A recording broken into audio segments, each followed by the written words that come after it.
नमस्कार बच्चों, स्वागत है आप सभी का आपके अपने YouTube channel self study with RP sir में। आप पढ़ रहे हैं द्विघात समीकरण।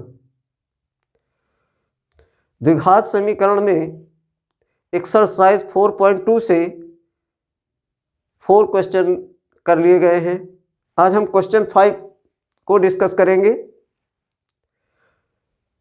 तो आइए देखते हैं प्रश्न में क्या कहा गया है कि एक समकोण त्रिभुज की ऊंचाई इसके आधार से 7 सेमी कम है। यदि कर्ण 13 सेमी हो तो अन्य दो भुजाएं ज्ञात कीजिए। इस प्रश्न में बताया गया है कि एक समकोण त्रिभुज है और उसमें त्रिभुज की ऊंचाई उसके आधार से 7 सेमी कम है। मान लेते हैं हमारे पास एक समकोण त्रिभुज है। ये हमारे पास समकोण त्रिभुज ए बी और सी। हमारे पास एक समकोण त्रिभुज एबीसी है और प्रश्न में कहा गया है कि ऊंचाई आधार से 7 सेमी कम है, यानी ये आधार है हमारा और ये ऊंचाई है। आधार ऊंचाई जो है आधार से 7 सेंटीमीटर कम है और कर्ण 13 सेंटीमीटर यहाँ पे दिया हुआ है। तो हम इसको लिख लेते हैं 13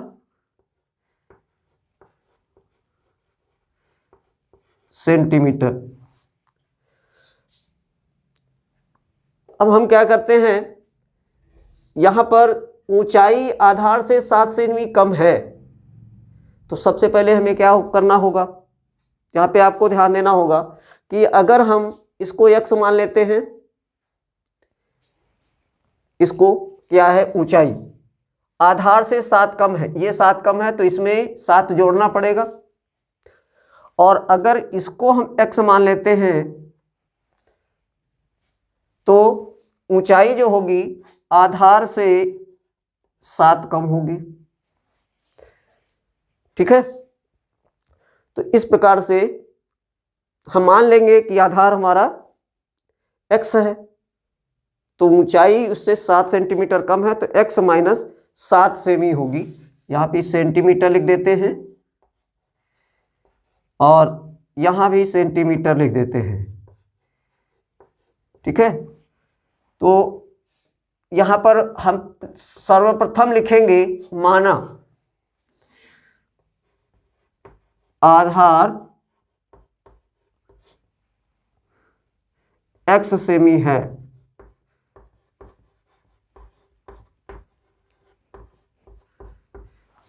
ये हमने माना है आधार x सेमी है। तो प्रश्न के अनुसार अब यहाँ देखिए प्रश्न आपका दिया है कि ऊंचाई इसके आधार से 7 सेमी कम है तो ऊंचाई आधार से 7 सेमी कम है और यहाँ पे कर्ण 13 सेमी दिया हुआ है। यहाँ पर हम क्या करेंगे, हम पाइथागोरस प्रमेय को लागू करेंगे। पाइथागोरस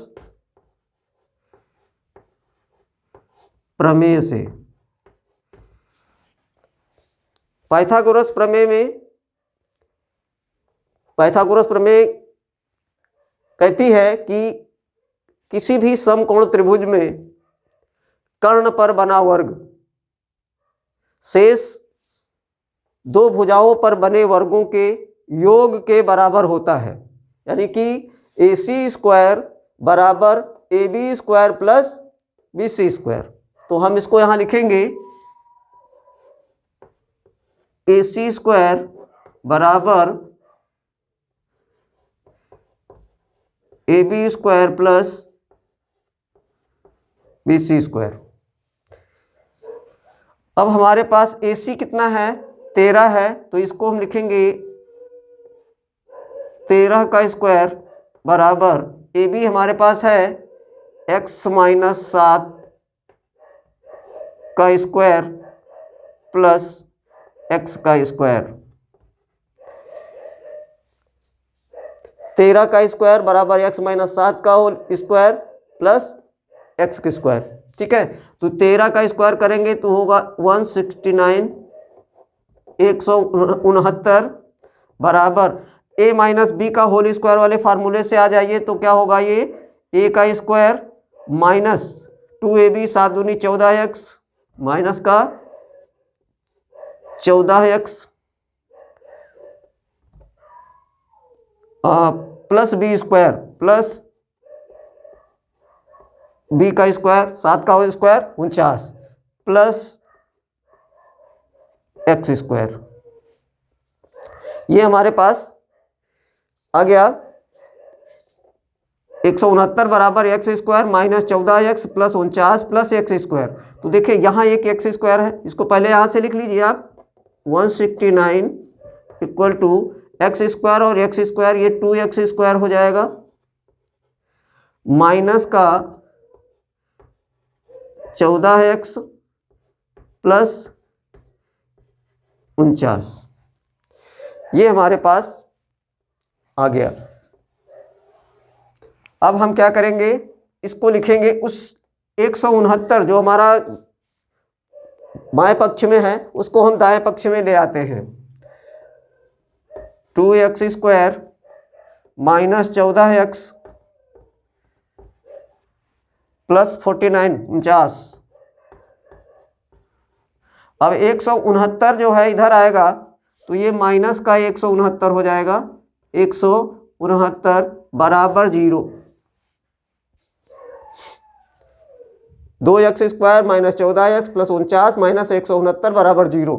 तो अब क्या होगा, ये 2x स्क्वायर माइनस 14x, अब देखिए माइनस 169 प्लस का 49, ये घटेगा इसमें से, बड़ा ये है तो इसी का साइन रहेगा माइनस का। 169 में से 49 घटाएंगे तो हमारे पास आ जाएगा 120 बराबर 0।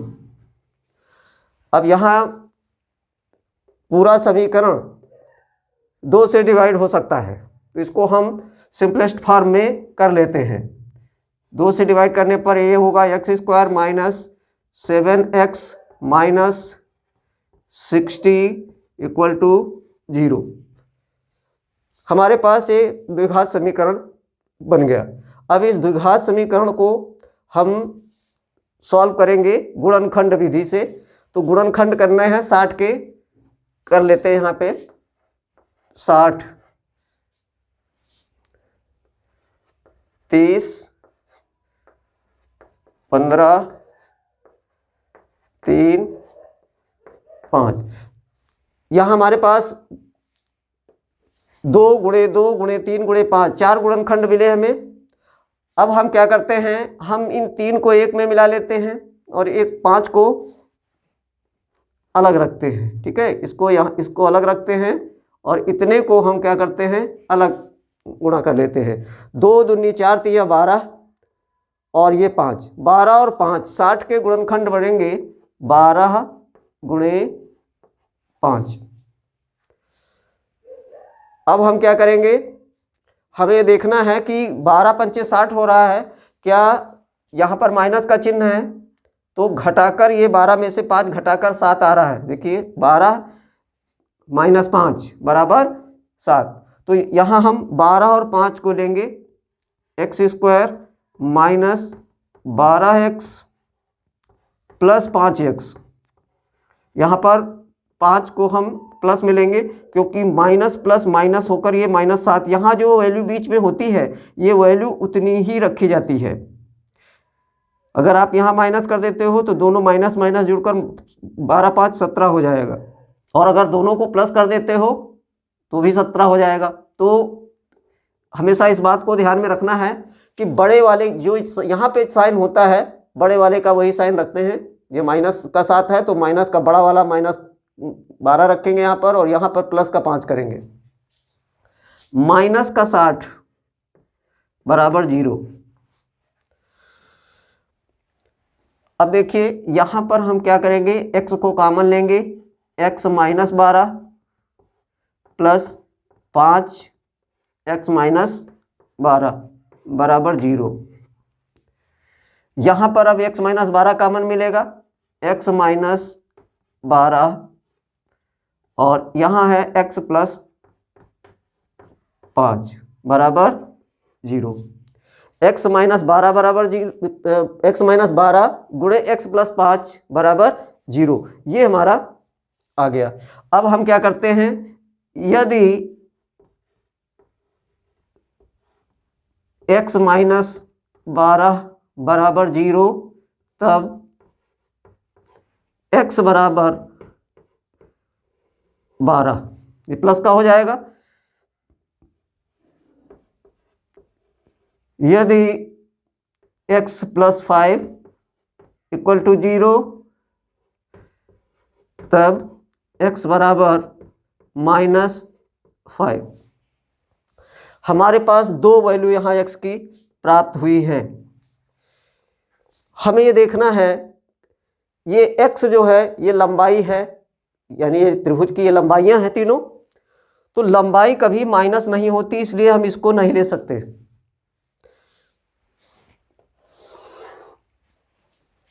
हम लेंगे x बराबर 12, आधार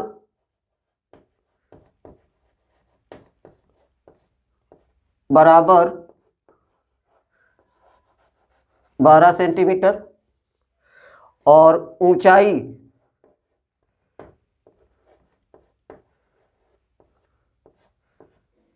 बराबर, यहाँ x माइनस 7 है, ऊंचाई x की जगह हम रख लेंगे 12 माइनस 7 बराबर 5 सेंटीमीटर। यही हमारी भुजाएं होंगी। एक भुजा होगी 12 सेंटीमीटर, आधार 12 सेंटीमीटर और ऊंचाई 5 सेंटीमीटर। ये हमारा आंसर होगा।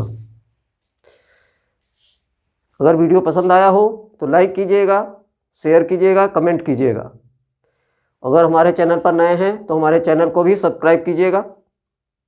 फिर मिलते हैं अगले वीडियो में, तब तक के लिए जय हिंद।